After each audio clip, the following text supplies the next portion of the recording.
everyone. Um, I haven't really done one of these in a while. And first of all, I should say something important about the last video, which is that I don't recommend Pregabalin.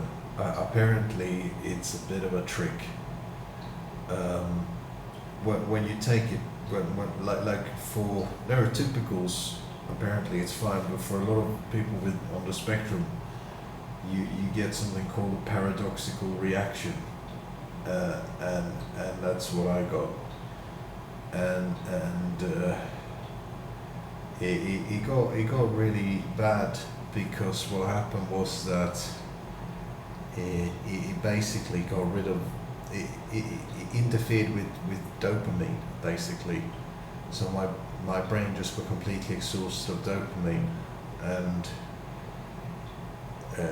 everything just went bad after that, to be honest. And the side effects and withdrawal as well, because I had to stop taking it immediately. It was screwing with my head too much. And the side effects are withdrawal are very similar to Parkinson's. And they call it drug-induced parkinsonism, which isn't the same as Parkinson's, but they call it that, it's an ism, like they call it that because it's comparable, and also it's because it affects similar areas of the brain. So yeah, if any of you out there have Parkinson's, then I'm sorry you have to deal with that. That's difficult. So, and it's been pretty bad. It's been pretty bad. I try to be productive. I try to do chores, try to get things done, but between the pain and these side effects and everything, it's getting tough. So I wouldn't recommend Pregabalin to anyone on the spectrum. Apparently, it also makes us twice as likely to kill ourselves, and to be honest, it would be hard to blame someone if they did. Like the withdrawal, especially the first 3 days, are absolutely brutal. Like I've survived a lot of stuff, so it wasn't that bad for me. It was just another 3 days. I mean, I've been tortured for 3 days, and the days pass, I suppose, and then day 4 comes around, and you feel better. That's really what you got to do. One thing I learned about enduring extreme pain, especially when you don't really have a lot of personal agency, is to count your breaths. That's really good. And I actually found a breathing exercise that works really well. I can demonstrate it.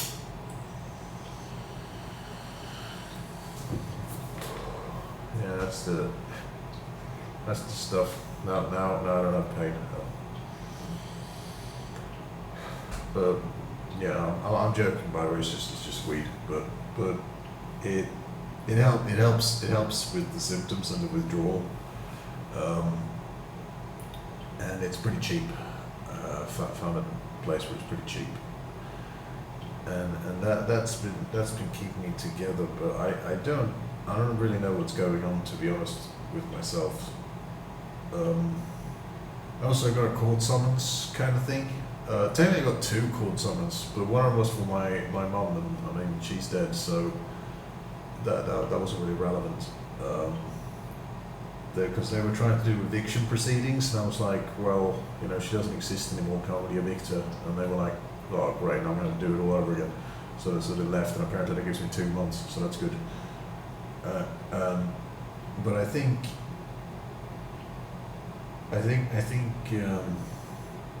the second one, it worried me a little bit, but apparently it's okay. Apparently it's not a big deal, but it made me worried, because in English it sounds like a bad thing, but apparently in this legal system it's different. But they were talking about guardianship for me, and I was worried they might be trying to get me sectioned. But thankfully that's not it. I think the worst part about the Pregabalin thing is that I asked the doctor point blank. I asked if it was addictive, and he said no. And I asked if it caused suicide, and he said no.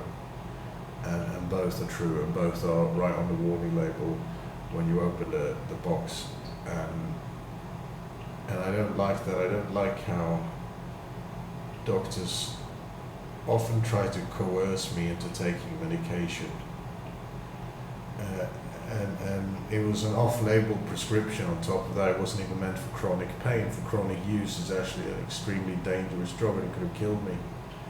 Because you can get seizures and basically, fall over and crack your head open.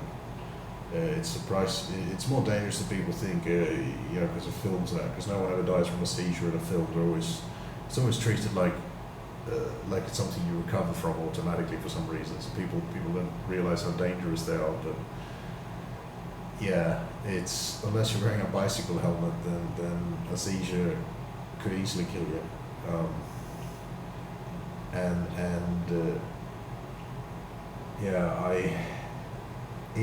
It gets difficult because when the doctors do things like that, you don't trust them. When you don't trust them, they treat you like a difficult patient. And when they treat you like a difficult patient, then they have another reason to stop giving you help. So it's a bit like you can either take the treatment that doesn't work, or you can just get shut out and denied from healthcare altogether. And if you complain about the treatment, it's always the same. They always think you're irrational, or that you're being difficult or obstinate, and it gets hard. It gets hard always having to deal with that. I wish a lot of people, they always say, I wish I was born too late. I kind of feel like I feel like I was born too soon, because I bet in maybe 20 years time from now, the doctors will have a much better understanding of autism. And it's just, I'm kind of kicking myself because I feel like I missed the threshold just by that much. I could have been an equal, and that kind of bothers me. I don't know what will happen to me, but I'm going to keep trying my best.